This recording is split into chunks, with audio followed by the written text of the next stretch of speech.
Good afternoon, everybody. I apologize for the late start to the briefing today. I hope. You. In the spirit of the day. Well, thank you. I'm humbled by that expression of. I mean, you're Kipper. Well done. Well done. It was a powerful morning on the south lawn of the White House, and I know many of you were hard at work covering it, but I hope that at least some of you were able to get outside and enjoy the beautiful day, but also to soak in the spirit that was on such nice display this afternoon or this morning. So, but other than that, I don't have any opening comments, so we can go straight to your questions. Darlene, would you like to start? Yes, thank you. What do you have for us on the President's meeting with the Pope? How long the meeting lasted, what they talked about, was it just the two of them in the Oval, those kinds of details? And a transcript. Great day, exactly. Well, unfortunately, Bill, I don't mean to disappoint you. There was no stenographer in the room while the President was there. It actually was a one-on-one meeting between the Pope and the President, and that's obviously going to it's going to limit my ability to offer you a detailed readout, primarily because it was intended to be a private conversation. It did last about 40 minutes, and I think that that all of you, or at least your representatives in the pool, did have an opportunity to observe at least the beginning of that discussion. You saw the two men walking through the colonnade of the White House, and the President stopped on a couple of occasions to describe the surroundings to the Pope, who was visiting the White House for the first time. And I think it is the President certainly did enjoy the opportunity to play host today. And it was an opportunity for the President to show the Pope around the White House, to introduce the Pope to senior members of his staff. The Catholic members of his staff did have an opportunity to have a one-on-one interaction with the Pope. So this was a visit that the President genuinely enjoyed. But I'm unable to give you much detail about their private discussions. How pleased would you say the President was, or how pleased is the White House that the Pope went directly to the climate change, the issue of climate change in his remarks here on his first visit to the U.S., to the White House? Well, the Pope did have some kind words for the President's work on this issue, and the President certainly welcomed that expression from the Pope. I think in general, this is something that we said in the lead up to the Pope's visit, and I think it continues to be true today, that the goal of the Pope's visit, and certainly the goal of the meeting, was not to advance anyone's political agenda. And I think that listening to the Pope's comments, it was clear that he was speaking with a passion and a conviction about the need to act on climate issues that was deeply rooted in his faith. So he wasn't seeking to deliver a political message. He was speaking from the heart and with a moral conviction that I think will resonate with people all around the world. Having him talk about climate change, how do you see what he said here today? Do you see that in any way influencing the debate going forward, or even next steps from the White House on this issue?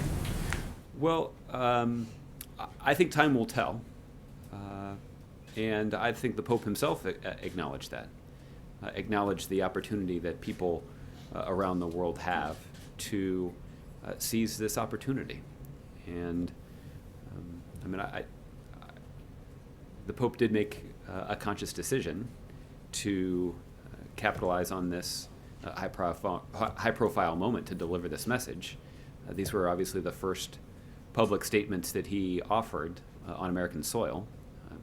It wasn't as if he thought that no one would be listening.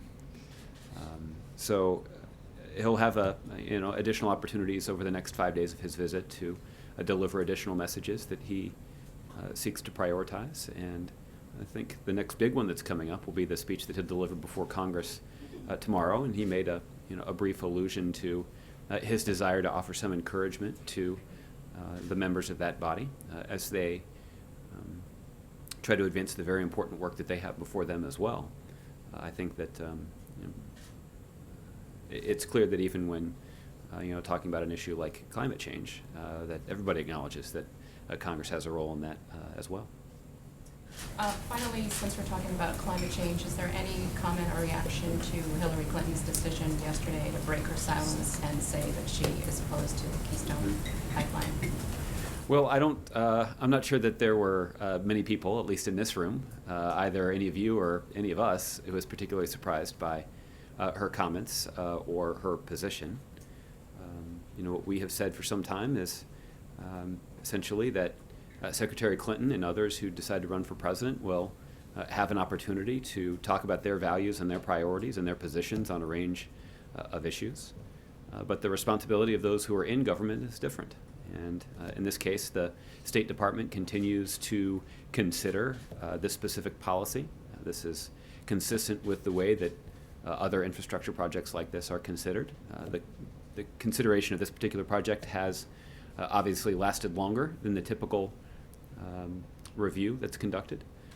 But there are a variety of factors that are influencing the length of that review, including the fact that there are a number of legal proceedings that have extended the consideration of that project. But for a time frame in terms of when we would expect that review to be completed, I'd refer you to the State Department. Okay. Jeff? Josh, are you able to give any details about their conversation? Specifically, can you say whether or not some of the hot button social issues that we know they disagree on, like abortion and gay marriage, came up? I'm not able to give additional details, Jeff. The reason that the two men wanted to meet just the two of them in the Oval Office was it was an opportunity for them to have a private discussion. Was the interpreter there? My understanding is that that the interpreter was not. There was an interpreter there. Okay, so there was an interpreter there, but it was only the two of them talking. Okay, so no suggestion on whether some of the less agreeable topics beyond climate change were part of their discussion. No, even though an interpreter was present, the intention is for that conversation to remain private. It seemed like they took a little longer to come down to the colonnade in the Oval Office than at least on the time schedule. Did they linger upstairs? Did they hang out with the family a little bit? Can you tell us a little bit about what happened there? My understanding is that's the time during which some Catholic members of the President's senior staff did have an opportunity to meet the Pope. It also was an opportunity for the President to meet the visiting delegation from the Vatican as well. And so this is typical of these kinds of formal visits. Moving on to a different topic then, OPM released some additional information today about that breach. The White House has still not identified China as the official state sponsor of that. Will that happen before the visit? And can you give us some details on why that was released in the middle of the Pope's visit while the President was outside speaking today? No, that's a good question. Let me say a couple things about this. I don't have additional details about who or what entity may have been responsible for this particular cyber breach. This is something that continues to be under investigation by authorities. There are some reports about what those authorities have learned as they've been conducting this investigation over the last several months. But I don't have any conclusions to share publicly about who may or may not have been responsible. The time frame for this announcement is that there was a previously scheduled meeting between senior leaders at OPM and relevant members of Congress with whom OPM has been working throughout this incident. And this additional information about the scope of the intrusion and the amount of material that was affected by the intrusion was only recently determined. And so this new information was communicated to relevant members of Congress just days after it was learned. And once that information was communicated to Congress, it was also communicated to the public. And there is an effort that is being made by the administration and certainly by the leadership at OPM to communicate as promptly and as effectively as possible, certainly with members of Congress that have an oversight responsibility, but also with those individuals who may have been affected by the breach. And because of the numbers that we're talking about here, often that information that is communicated is something that we can probably best do publicly. And so that would explain today's timing. So you felt like that was an effective time to release it? Well, I think it was the time that was sort of dictated by the kinds of priorities that we have laid out for communicating with Congress, communicating with those who potentially may have been affected, and communicating with the public. Thanks. Okay. Jim? Did the White House have any idea whatsoever what the Pope was going to say out on the South Lawn? There obviously were a significant number of staff-level conversations to plan for the Pope's visit. I can't account for all of those conversations, so I don't know how much of a preview of the Pope's remarks was offered to White House officials. Some of your colleagues in the news media did inform me that the Pope's remarks were released early on an embargoed basis.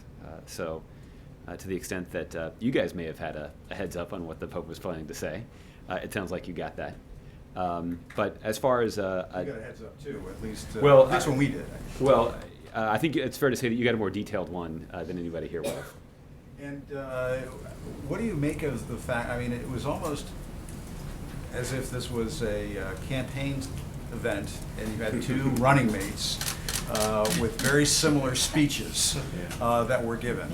And I suppose you might say that that's a little over the top, but their messages were awfully similar. What did you make of that? Well, that's an interesting perspective. I hadn't quite thought about it that way. I think what I made of the reception, I guess I think the one thing, Jim, that might detract from your analogy is I do think that there was a genuine spirit of inclusiveness and bipartisanship on display in the South Lawn today.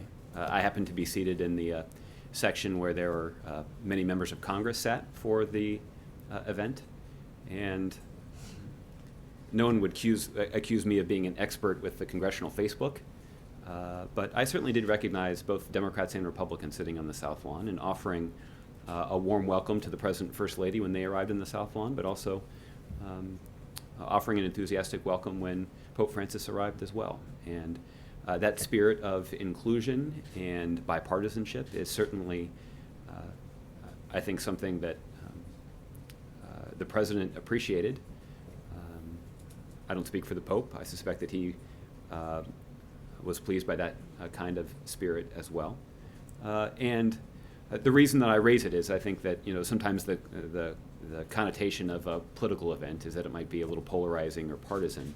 But I don't think that at all was the spirit that was on display in the South Lawn, either by the thousands who were in the audience or by the two men who spoke. You had to be pleased that the President and the Pope delivered very similar messages on immigration. That the Pope would come out and say he's the son of an immigrant family.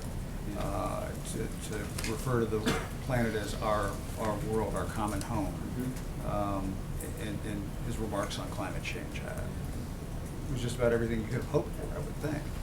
Well, again, From a political standpoint. I think the credit for that goes to the Pope, though, right? That the Pope made, I think, a concerted effort to speak inclusively, and I think that style of communication and that perspective on the world of appealing to the common interests and common values of both Catholics and non-Catholics alike is one of the reasons that that the Pope's message has resonated so deeply with people, not just across this country but around the world. And I guess that would be one element of the Pope's message that was not surprising to those who have listened to him speak over the last year and a half or so. And on China, very quickly, the President has not cited China as being responsible for the OPM hack in the same way that he went after North Korea on the Sony hack. And Ben Rhodes on the conference call yesterday evening said that there would not be sanctions issued on any entities prior to President Xi's visit. What do you say to Americans who wonder if that is enough in terms of assigning culpability for what happened at OPM, which put millions of Americans' personal data at risk? Well, I think what I would say is that the administration and certainly our law enforcement officials take very seriously the responsibility that they have to thoroughly investigate exactly what's happened and to use that investigation to determine the precise scope of what information has been taken, to learn exactly how that breach was conducted so that we can better strengthen our cyber defenses, and frankly, learned from any mistakes that may have exacerbated the consequences of the breach. But it does sort of raise questions about our broader concerns about malicious actors in cyberspace, regardless of where they originate. And this is a significant challenge that the private sector has had to confront. But there have been a number of incidents that state and federal government computer networks have had to deal with as well. And those longer-term considerations are the ones that drive decisions about things like when and how to assign public blame. And there is, I think, an understandable human tendency to offer a quick and powerful response. But what we're focused on are preserving the long-term interests of the country. One thing that I can say is that there are a variety of tools at the President's disposal for responding to incidents like this. One of them is a relatively new one. This is the executive order that the President signed about 6 months ago, delegating authority to the Secretary of Treasury to allow him to impose financial sanctions against bad actors in cyberspace or those who benefit from that malicious activity. And one of the reasons that tool is powerful is that merely putting it on the table can serve as a deterrent and can serve to advance the interests of the United States, even if it's not specifically invoked. So there is I guess what you might call a longer-term strategic approach to confronting these issues and both trying to protect our interests, but also, where appropriate, seeking to advance them. Okay? Kristen. Thanks, Josh. The Clinton campaign says they briefed the White House before Secretary Clinton came out in a post Keystone yesterday. Can you characterize those briefings? Who was briefed? How high up did those briefings go? How was the president informed? I don't think I would characterize them as a briefing. As I think you would expect. It's not uncommon for there to be some informal conversations. Again, I don't know how detailed any of those conversations were, but even if there were no conversations that had occurred, I don't think there was any expectation that it was incumbent upon the Clinton campaign to give us a heads up about this or any other announcement that they're making. Again, even if no conversations had occurred, I don't think anybody would have been particularly surprised at the position that Secretary Clinton announced yesterday. I know there's an ongoing State Department review. Do you have a sense of when there might be a final determination? You have all of these presidential candidates who are obviously going to be taking over the reins at some point, coming out and weighing in on this. Do you have a timeline, a deadline? I don't anticipate that any of those comments will have an impact on the final decision. And I don't have an update on the time frame. The State Department may have one. Let me ask you about the government shutdown. A group of 11 House Republican freshmen sent a letter to some of their colleagues urging them to avert the shutdown. At this point, sounds like good news. Well, I thought you'd say that. But at this point, what is your level of optimism, realistically speaking, because the situation still seems to be somewhat deadlocked, that a shutdown will be averted? Well, I guess I'm a little more optimistic now than when you started your question, because I hadn't heard of the letter. The reason I think that is good news is that there should be bipartisan acknowledgement that a government shutdown is not in the best interest of the country. It's certainly not in the best interest of our economy. And while these issues are difficult, it is the fundamental responsibility of the United States Congress to pass a budget every year for the federal government and ensure that the government doesn't shut down. What is important, however, beyond just keeping the government open, is also making sure that that budget accurately reflects the national security and economic priorities of the country. That will also be an important responsibility of the Congress, and I don't know if that was mentioned in their letter as well. But ultimately, we do know how this can get resolved, and that's with Republicans in Congress accepting the invitation that they have received from Democrats in Congress to sit down at the negotiating table and work this out. And I know you're putting this on Congress, but how does the president see his role? He obviously has a very busy week, and then he goes to UNGA. And I know you got a similar question yesterday, but I guess I want to follow up on that. Yeah. What specifically can we expect to see from him in the coming days in terms of engagement on this issue and trying to make sure that there is no shutdown? Well, at this point, I don't have any specific conversations to tell you about at the presidential level. Certainly, senior members of the president's team, including the leadership of the Office of Management and Budget, will not be leaving town. They will be in town and available if congressional negotiators need to draw upon their expertise in order to reach an agreement and prevent a government shutdown. All of the support that needs to be provided by the administration will be in place. But ultimately, the final decision rests with Democrats and Republicans in Congress. And have there been any meetings about what happens if it does shut down, and the contingency plans? I understand there may have been some discussions about potential furloughs. Can you update us on that? Well, there is a process that we unfortunately are becoming all too familiar with, by which the government prepares for the possibility of a government shutdown. And we're in the range of 7 or 8 days now before the deadline, and it is only prudent for the federal government to begin planning for the possibility that the government could shut down. And so at this point, they're only in the planning stage, and it means making sure that agencies are aware of their responsibilities in the event of a government shutdown. And there have been some communications from the Office of Management and Budget to federal agencies about this. But again, these kinds of notifications, unfortunately, are becoming routine. So it shouldn't have any immediate or short-term impact on the functioning of the federal government or on the day-to-day responsibilities of the vast majority of the federal workforce.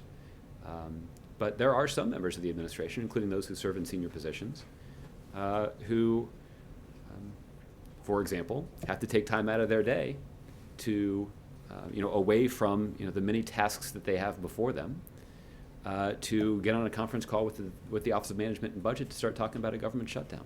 So I think that is an indication of at least one price that is paid by budgetary brinksmanship on Capitol Hill. And that's why the sooner that Republicans will sit down with Democrats to work out a solution, the better. One final one on the Pope's comments about climate change. Does the president think that his comments today could help shape the conversations in Paris during that climate summit? And does he hope that they might? Well, I think, as I mentioned earlier, I think the Pope was keenly aware that the comments that he would deliver today would be closely watched, not just by those of us on the South Lawn, but by people around the world.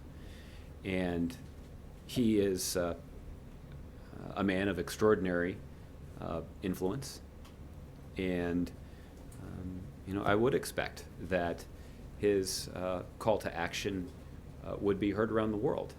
What eventual impact that has on the negotiating table or in the minds of policymakers remains to be seen. But certainly it was a powerful statement, and one that I think that people around the world will take seriously. Okay, Carol. That's a little bit more, I know you don't want to talk about the content of their meeting, but what are the president's observations of the Pope's visits? Was he surprised by anything that the Pope said in his speech? Was he perhaps inspired by the Pope's trip to Cuba to make his own trip to Cuba?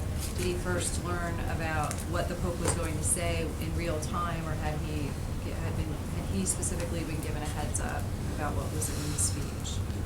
Well, the president was listening intently to the Pope's words, and it's because he wanted to hear firsthand what the Pope had on his heart this morning. That was the first time that he had not.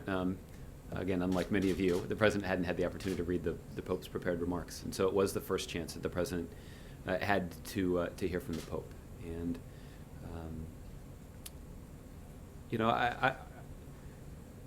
we've been saying for some time now that the people at the White House and people all across the city have been excited about and eagerly anticipating the visit of Pope Francis. And the president and the First Family shared in that excitement. And I think that was evident when the president and his family met the Pope at the stairs of his aircraft at Joint Base Andrews yesterday. You may have seen the White House video that we put out this morning that showed the president's enthusiastic welcome of the Pope when he reached the bottom of the stairs. And the president has a deep admiration for the Pope. They had an opportunity to visit when the president visited the Vatican last year, and it was a memorable meeting, and the president came away quite impressed. And the president really enjoyed the opportunity to visit with him again today. Was there anything particular in the speech that he surprised him or that he was reflective on, either to you or to other members of his staff? And can you answer the Cuba question? I didn't hear him characterize anything as surprising, but I think the president, like many of us, noted the conviction with which the Pope spoke. The Pope was focused, I think, on his own deep moral conviction about a range of issues, and he spoke freely and from the heart, and impressively, not in his first language. One of the things that I think that struck a chord is his focus on the least of these, who are most immediately and directly impacted by climate change. And for all of the reasons that we talk about in here about why the president has made this a priority, both sort of a moral responsibility we have to future generations and the potential economic opportunity that exists in this country for investments in things like renewable energy. One thing I think that does get overlooked is the fact that it is poor communities around the world that are most likely to be directly affected by the impacts of climate change. The president had the opportunity to observe this when he traveled to Alaska a few weeks ago. On the way to the Arctic Circle, the Air Force One flew over this village, Kivalina, that's on a barrier island in Alaska, whose land is slowly but surely receding into the sea. This is a community without a lot of economic resources and is fairly isolated, and is literally at risk because of rising sea levels. So hearing the president speak, or hearing the Pope speak with conviction about action on climate change because of the impact it would have on those who face the biggest economic disadvantage, I think is just another reason to hear the Pope's call to action on this.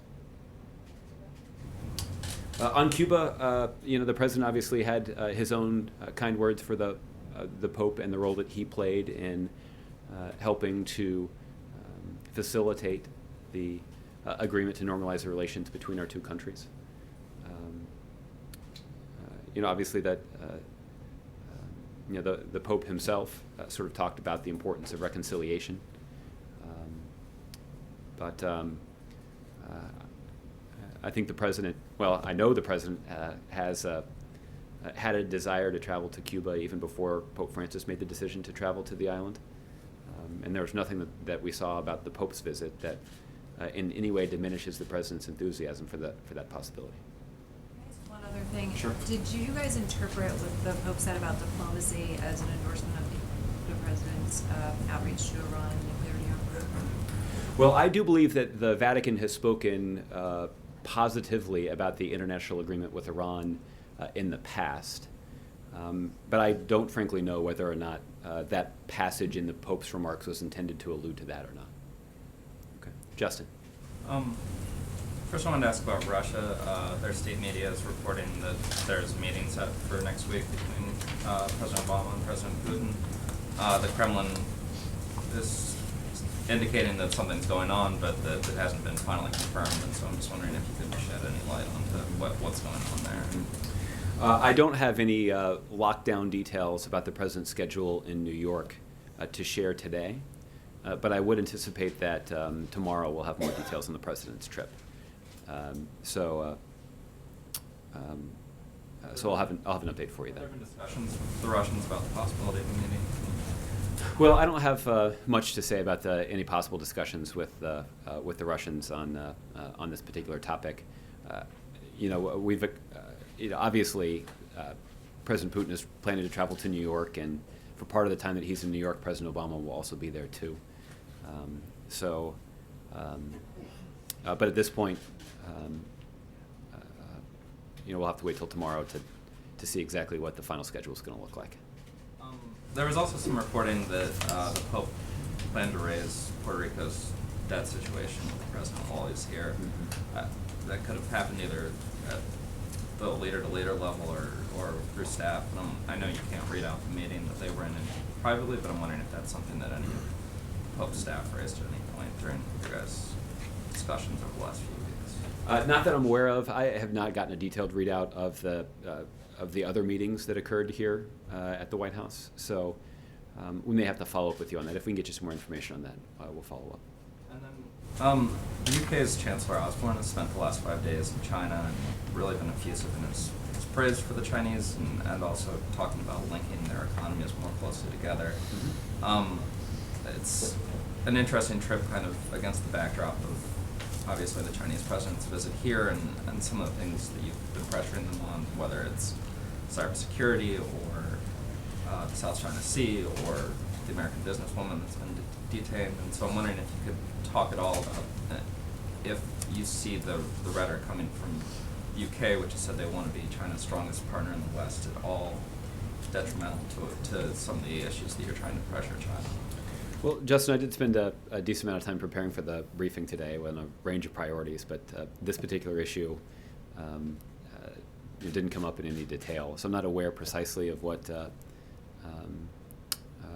individual that you referred to may have said. So that may give you an indication of how concerned we are about any of the positions that he may have taken over the course of his trip.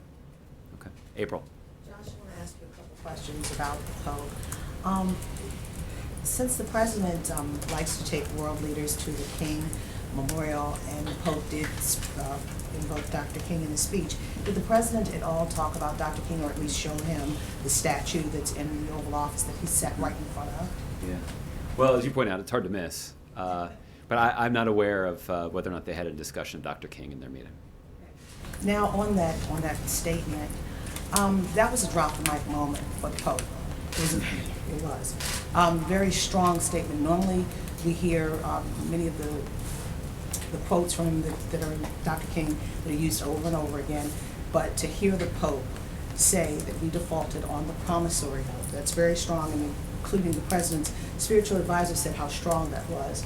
Now, with that, that means that, there needs to be some kind of paycheck that's dealt with, that's compensated for when it comes to immigration and climate change.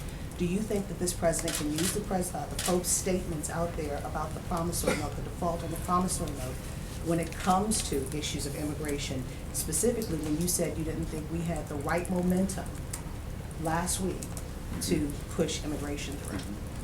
Well, April, I saw the context of Dr. King's quote that was recited by the Pope in the context of climate change.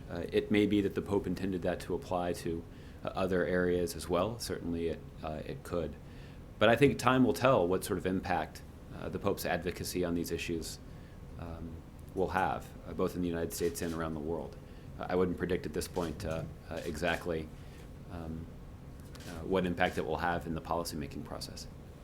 Well, let's say then, according to other people, because we heard the audible gasp when he made the statement, the defaulting on the promissory note, and with that, he brought their attention to the issue. But even with that, on, as you say, climate change, do you think that you can kind of rally some of the Republican Party on this issue? Well, we have made clear that we would welcome the support of Republicans for the effort to cut carbon pollution and fight the other causes of climate change. We know that taking those kinds of steps are clearly in the best interests of our planet. They're in the best interest of the next generation of Americans, but they're also in the clear interests of this generation of Americans when it comes to a range of public health issues. So, we certainly are hopeful that Republicans will work constructively with Democrats on some of these issues, but that remains to be seen. And going back to the speech, did you know that he was going to use that quote specifically? I did not. Okay. Peter. Just Larry, one small thing on the ceremony. Okay.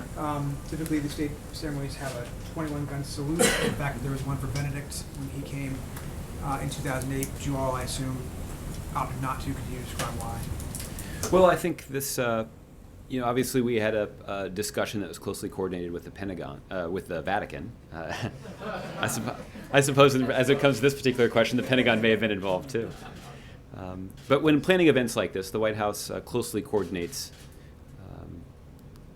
the activities with the in this case the Vatican, and obviously this Pope has a reputation of somebody who doesn't revel in the pomp and circumstance as much as some other world leaders do, and so it was in deference to his humility that a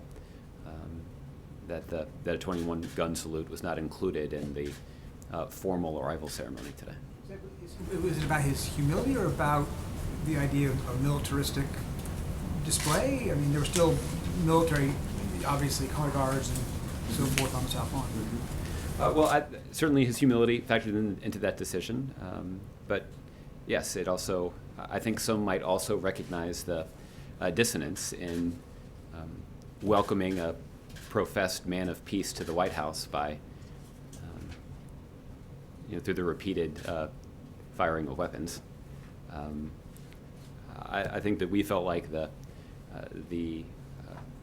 I think what could be described as a slightly more subdued welcome ceremony was the most appropriate way to welcome Pope Francis to the White House, and based solely on his public reaction to the festivities, it appears that Pope Francis agreed with that as well.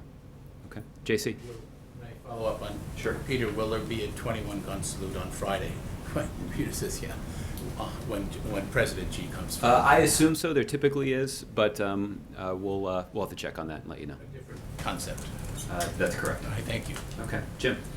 On the Pope, the president certainly made clear that he was not content with the situation in Iran with the hostages remaining there. And because of the Pope's success in bringing together Cuba and the United States, is the United States asking the Pope in any way to intervene in the case of the hostages in Iran? Well, let me start with an observation, which is that the island nation of Cuba has a large number of Catholics. There are obviously many fewer Catholics in Iran. That said, the Pope is clearly somebody with significant moral influence, even among those who are not Catholic. What I will say is simply that the President has made clear that our efforts to try to secure the safe return of those Americans that are unjustly held inside of Iran, those efforts continue, and they continue to be a priority of this administration and of the President personally. And we have pursued a variety of avenues for trying to secure the release of those individuals. But we've found that that our efforts are more effective when we don't talk about them publicly. So you're not ruling it out. This is something you want to speak about publicly. I don't have an update at this point on our ongoing efforts to secure the release of those Americans that are being unjustly held inside of Iran, other than to confirm for you that those efforts are ongoing and continue to be a priority. On the Keystone Pipeline, understanding your statements in the past, I'm not going to say when it's going to happen, and it's the State Department's baby. But on the statement by Hillary Clinton, was there anything that the White House disagrees with when she says that approving the Keystone Pipeline would in fact set us in the wrong direction as far as energy independence, and that it's not going to provide a lot of jobs? Is there anything, does the White House disagree with that? Well, the President has spoken on this issue a couple of times, where he has indicated his skepticism about some of the claims made by the most ardent supporters of the Keystone Pipeline. We have seen some rather dubious claims about the number of jobs that would be created through the construction of the pipeline, and of the long-term economic impact of the project or those jobs that are created. The president said that himself. So I've not looked carefully. I understand that Secretary Clinton did write an op-ed for Medium today. I did not have an opportunity to take a close look at that before I walked out here. So I don't know that I can say that we agreed necessarily with everything that she included in her statement, but there's nothing that has been widely reported that I would strenuously disagree with. And then finally, on the issue of drug prices, does the White House and this president regret that part of its actions to approve Obamacare led to a situation that prohibits Medicare from negotiating lower prices with drug companies, which in fact would save billions of dollars, and according to private insurance companies, would help them use the weight of Medicare to bring down drug prices today. Does the president regret his agreement to prohibit drug companies, Medicare from negotiating with drug companies? Well, Jim, what the administration's goal was when it came to trying to pass the Affordable Care Act.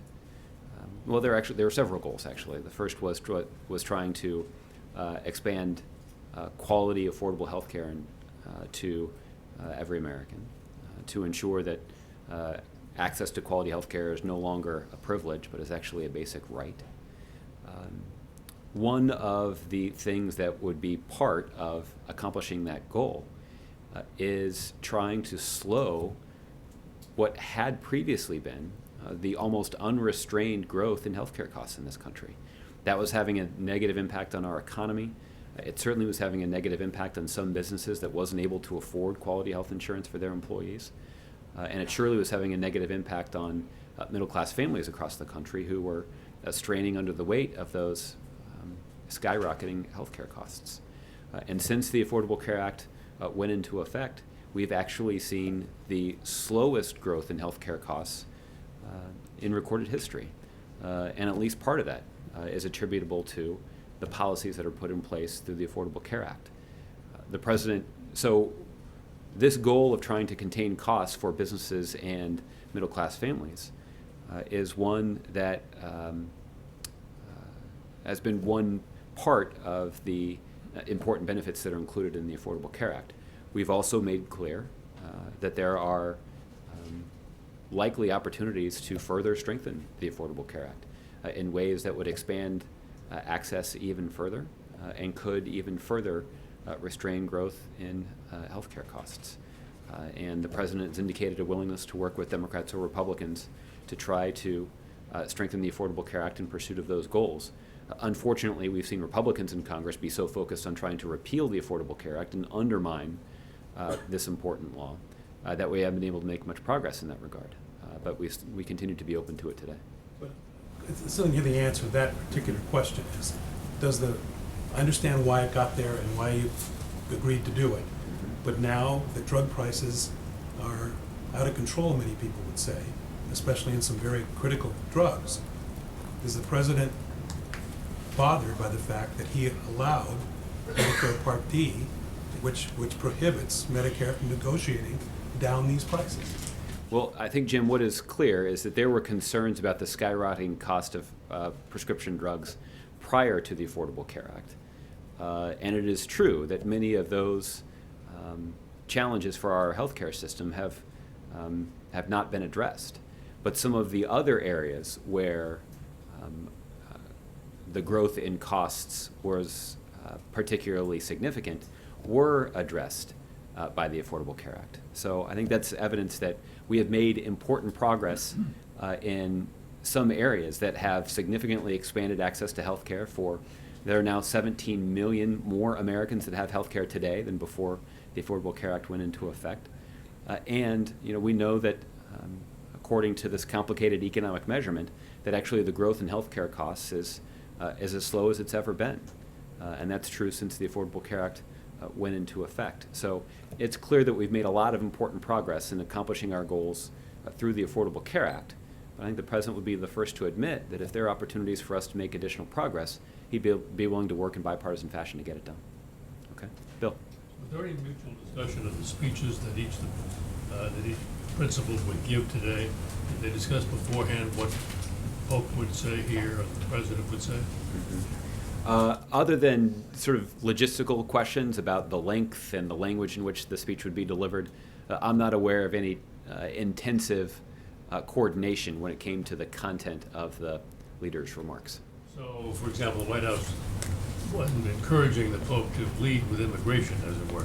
No, surely the Pope would certainly decide for himself how he would begin and end his speech. And to talk about abortion and religious freedom in his speech to the bishops.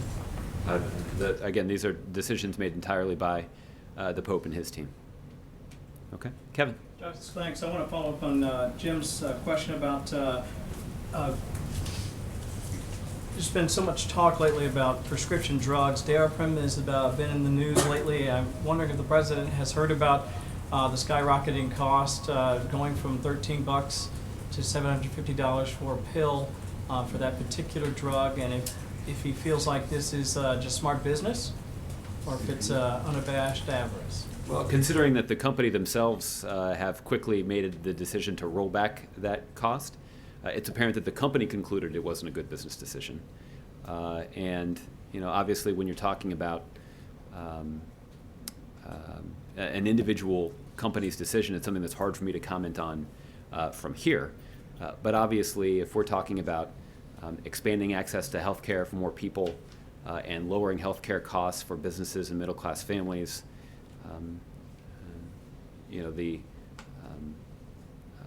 the enormous price increase of a particular and important medication is inconsistent with those goals.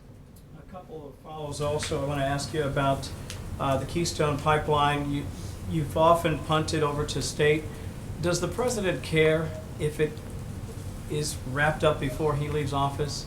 It just seems like it's kind of a shrug of the shoulders. Hey, if they get to it, they get to it. If not, it's their baby. Is that a misread of his position on this? Well, I think the President has previously stated that he would expect that this policy decision would be made and implemented before the end of his presidency, either way.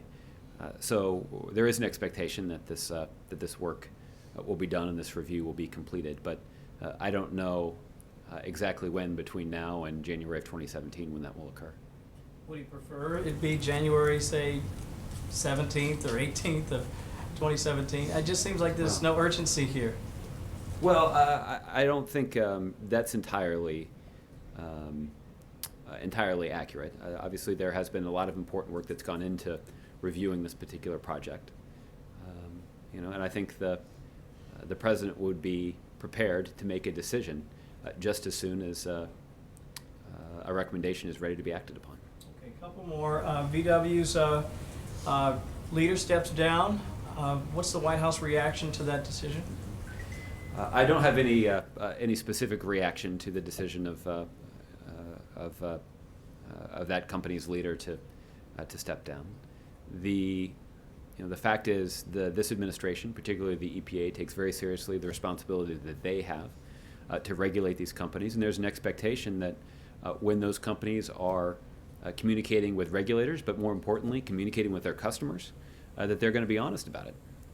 And obviously, this particular company has acknowledged that they weren't. And but for how accountability is brought with respect to that admission, that's obviously a decision for that company to make. Update on Exim at all? The Exim Bank? I don't have an update on that. I know that that's something that the administration continues to support, and there is bipartisan support for it on the Hill. We need to get Congress to act on it. And Yogi Berra passes away. Real great. Your thoughts on the passing of a baseball legend?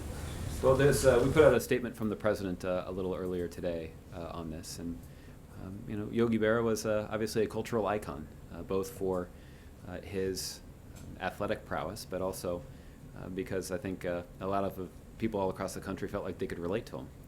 And I think that kind of humility embodied in somebody with such great athletic skills made him a notable character. He obviously was pretty colorful as well, and obviously he's as I mentioned, he's an American icon, and we certainly are saddened to learn of his passing today. Okay, let's see, Charlie. I'm curious about the comments the president made about religious liberty, religious freedom. In response, a lot of his critics suggested that he wasn't committed to religious liberty and religious freedom in America, citing the federal lawsuit against the Little Sisters of the Poor. Other incidences in America, the government persecuting Christians for their beliefs on same-sex marriage. And I wondered if you had a response to that. Well, I think the simple response is I would encourage you to take the president at his word. He spoke powerfully and with conviction about his commitment to religious liberty. And as somebody who is both a Christian and someone who has ordered the United States military to take aggressive action to protect the safety and well-being of religious minorities, including Christians, around the globe, I think it's pretty clear from his actions and his words that this is a value that he holds quite dear. It certainly is a value that is central to the founding of this country. And as the President of the United States and as somebody who feels strongly about the values of this country, he works hard every day to uphold them. As far as domestic issues in sort of modern American news and politics, what's the... Well, again, you cited one specific court case, and most of the federal judges who've taken a look at that case have actually found that the efforts of the administration to protect the religious liberty of that particular organization were successful. And again, I think that's actually a good example of this administration working closely with religious leaders and those with a variety of religious views to ensure that we are implementing policies that benefit the American people and maximize the benefit to the American people, while also protecting the religious liberties of our citizens. Okay. All right, Mark. Josh, a couple of clarifications on the Oval Office. That Okay. time that you gave us, was Yes. that in Oval Office time? You're counting the colonnade and all the rest of it? That 40 minutes or so is the time that they spent together in the Oval Office. Did you speak to the president after the Oval Office meeting? Did he say to you, Josh, we're just going to keep this between the two of us? I did not speak to him directly after the meeting, but Then how do you know that he wants it private? I mean, didn't that was the plan going into the meeting. Okay. So So that's it was by mutual agreement between the White House and the Vatican that neither side would do a readout? Yes. Does that have anything Yes. to do with what happened when we got a readout the last time around, where it was substantially different? Not that I'm aware of. I think it was rooted in the desire of both men to have a private conversation. Okay, Mike. A couple questions on the Pope. The fact sheet that the White House sent out afterward listed a number of initiatives that the administration was pursuing to mark the historic meeting. One of them was the expansion in the number of in the number of refugees that the U.S. would seek to admit. Should we understand that that decision was made directly because of Pope Francis's urging of such a move, or was this just inspired by him? No, I think you should interpret that those policy announcements were made in response to the significant tide of migrants that has expanded beyond the Middle East, and the urgent humanitarian situation that exists in some places in Europe, but mostly in the Middle East. And the United States has been playing a leading role in responding to this crisis for a number of years now.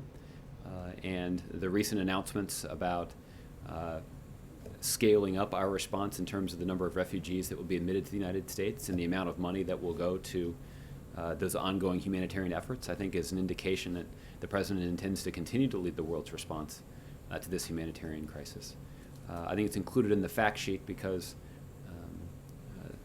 the expectation was that at some point over the 6 days of his visit to the United States, the Pope would talk about the moral responsibility that leaders around the world, including in the United States, have to respond to this situation. And we felt it was relevant for everyone to know what steps the United States had taken as we play a leading role in this response.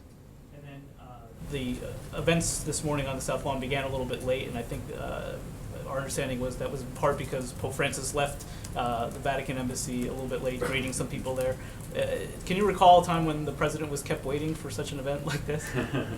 Not off the top of my head, but it has not significantly inconvenienced the president's schedule at all today. And then quickly, since a great Yankee was asked about earlier by one of my colleagues, there was a petition drive to award Yogi Berra the Presidential Medal of Freedom. Is that something that might be under consideration now posthumously? I was not aware of that ongoing effort, but my guess is if that's something that were considered, it's something we probably would not announce in advance. Okay. Laura. A serious story which is happening at this moment all over the world, especially in Europe. Ali Mohammed al-Nir, a young Shiite opponent, 21 years old, is going to be probably beheaded tomorrow and his body crucified inside Saudi Arabia. Human rights organizations, European media, and millions of people on Twitter are asking for an international mobilization against the Saudis. What's the White House reaction? I'm not familiar with the intimate details of this particular situation, Laura, but I will say that the United States, under the leadership of this president, regularly raises our concerns about the human rights situation inside of Saudi Arabia.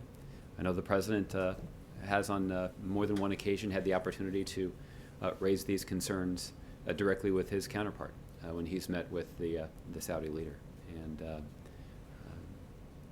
so I'm hesitant to comment much further on this case because I don't know a whole lot of the details.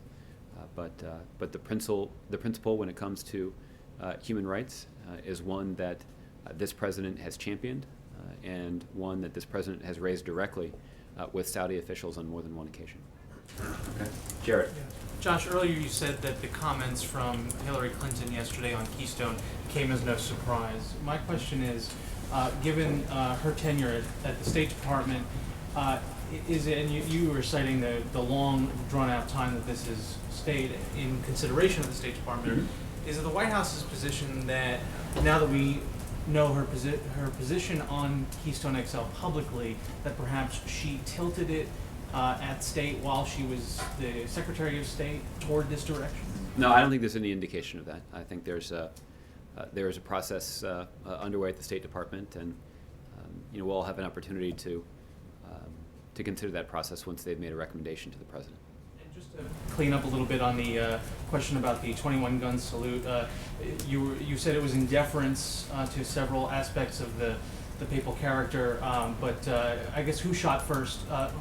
Who asked for it? Was it the Vatican asking for this directly, or was this the White House offering it to the Vatican? I'm actually not sure whether it was an ask or an offer, but it certainly was a decision that was reached in consultation with Vatican officials. Okay. Thanks, Josh. Goyle? Thank you very much. Two questions. One, yesterday there was a strategic and commercial dialogue between the U.S. and India, and that's as far as the U.S.-India relations are concerned, and also Prime Minister Modi in Silicon Valley also talking about the U.S.-India relations. And yesterday's dialogue was at the highest level, including Vice President spoke to the delegations at the State Department. So what is the presidential message on this future of U.S.-India relations as far as this is the first time that in the strategic dialogue between the two countries, largest and oldest democracies, commercial was also added? Mm-hmm. Well, Goyle, when the president traveled to India earlier this year, there was much discussion of the important economic ties between our two countries. In fact, you'll recall that there were American business leaders who traveled to India at the same time as the president to engage in discussions with Indian business leaders and leaders in the Indian government to discuss strengthening the ties between our two countries. The idea here is that by strengthening these ties, we can expand economic opportunity in both of our countries. That the more business that American businesses can do in India, the more economic opportunity that it creates back here in the United States. There's also a potential that Indian businesses choosing to invest in the United States could also expand some economic opportunity here as well. So there are any number of reasons why the president would work closely with his counterpart, Prime Minister Modi, who I know understands these kinds of dynamics, and shares the President's goal of trying to deepen these ties with an eye toward expanding economic opportunity for the citizens in both the United States and India. Second, as far as celebrating the 70th anniversary of the United Nations, next week, of course, most of the global leaders, including President Obama and Prime Minister Modi, will be at the United Nations. After 68 years of India's independence, people of India are asking, and now the Indian Americans also in the US asking the United States that if US is going to support, why the national language of India, Hindi, and the India's presence at the United Nations Security Council is not there. Why Hindi and India is not in the UN Security Council? Will the US support this year to celebrate the 70th anniversary? And that's what they're asking, really, that message to the President. Yeah. Goyal, my understanding is the President has previously stated that the United States would be supportive of including India in the United Nations Security Council in the context of reforming essentially the governance structure of the United Nations. And I think that was something that the President announced on his trip to India, his first trip to India back in 2010. And that continues to be the position of the United States. And I think it reflects the increasingly important role that we're seeing India play around the world. And as the world's largest democracy, and as a country whose economic influence is only growing, we would welcome additional opportunities for India to take on additional responsibilities when it comes to contributing to the shared interests of the international community. And so we'll look for a variety of ways to do that. Certainly one way to do that would be for India to play a constructive role in the climate talks in Paris. That as a growing economy, India could make an important statement about the future of our planet by making a serious commitment in the context of those negotiations. I know that's something that President Obama and Prime Minister Modi have had the opportunity to talk about in the past, and I would anticipate that they'll talk about it again in advance of the Paris climate talks. Okay. Finally, can you confirm that if two leaders at the UN will be meeting? Mm-hmm. I'll have more details about the President's schedule at the UN tomorrow. Okay? Mark, I'll give you the last one. Thanks. Following up on Kevin and Keystone, has the President never questioned what in the world is taking so long for the State Department to come to a conclusion on this? I don't know that there have been extensive discussions about this. There have been a number of things that have slowed the consideration of this particular project. One of them is that there was an ongoing court case in Nebraska about the particular route of the pipeline. But this is something that the President is regularly updated on. But in terms of the timing of when a decision would be announced, I just don't have anything for you on that. And would you take issue with an assertion that the President is happy to let the State Department take its time coming to a decision? Well, I think the President would have the expectation that the State Department would fulfill the responsibility that they have to carefully consider the consequences of this particular project and the potential benefits of the project, and evaluate whether or not it is in the broad national interest of the United States for the project to go forward. You only gave Congress 60 days to decide about Iran and the nuclear deal, but the State Department's taking years on this project. Well, the difference is the State Department has a responsibility to specifically sign off on the project, and that is what's described in the law. Congress, as we discussed, based on the law that they wrote and they passed themselves, did not have the responsibility to sign off on the Iran deal. They were, however, given a 60-day window of opportunity to undermine the deal if they chose to do so. Fortunately, they did not. Okay. Thanks, everybody. We'll see you tomorrow.